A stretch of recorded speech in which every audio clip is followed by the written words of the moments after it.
The Atacama Desert stretches across northern Chile with little interruption. It is one of the driest places on Earth. From the surface, the land appears stable and still. The mountains are sharp, the ground hardened by centuries without rain. Mining towns sit quietly at the edges of these ranges, built where mineral seams run beneath the rock. For generations, men have gone underground here, descending daily into shafts cut deep into the mountain. Most of the activity happens out of sight, far beneath the desert floor. Near the city of Copiapo, the San Jose mine had been operating intermittently for more than a century.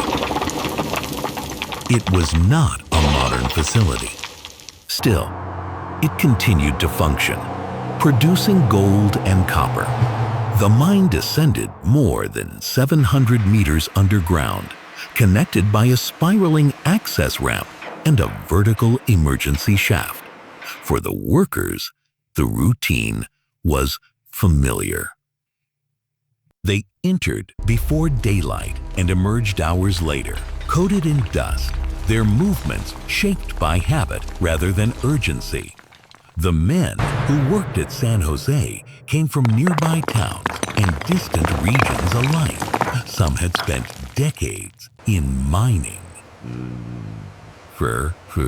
Others were newer, drawn by the promise of steady wages in an isolated area with few alternatives.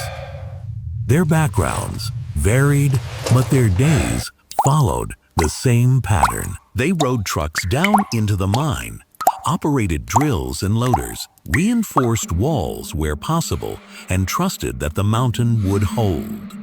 Safety concerns had been raised before. Accidents had occurred, continued. But work continued. On the morning of August 5, 2010, 33 men were working inside the mine. They were spread across different sections, performing routine tasks. At approximately 2:00 p.m., a major collapse occurred. A section of rock gave way, blocking the main access ramp with thousands of tons of debris. Dust filled the tunnels. The sound traveled faster than the collapse itself, echoing through the mine. The men moved instinctively, heading toward the designated refuge chamber, a reinforced area stocked with limited emergency supplies. The collapse cut off all normal exits, so the emergency ladder system was destroyed. Communication lines failed. Above ground, supervisors initially believed the miners might have escaped through secondary routes. Rescue efforts began cautiously, uncertain whether anyone remained alive below. Underground, the 33 men reached the refuge chamber. It was located roughly 700 meters below the surface. The chamber was small, humid, and never intended for long-term habitation. The supplies inside were minimal. A small amount of canned food, some water, and limited medical materials. The men took inventory and quickly realized the scale of their situation. Rations were divided carefully. 2 spoonfuls of tuna and a biscuit were issued every 48 hours. Water was rationed by collecting moisture dripping from the rock walls. So the temperature underground remained constant, but the air was heavy. There was no natural light. Days passed without any confirmation that rescue was underway. Leadership emerged gradually. Decisions were made collectively, but enforced strictly. Order became necessary. The sleeping schedules were organized. Physical activity was limited to conserve energy. Hygiene was improvised. The men marked time by counting meals, not days. Outside, multiple drilling attempts failed. Drills broke. Holes veered off course. Weeks passed with no contact. On the 17th day, a drill finally reached the refuge chamber.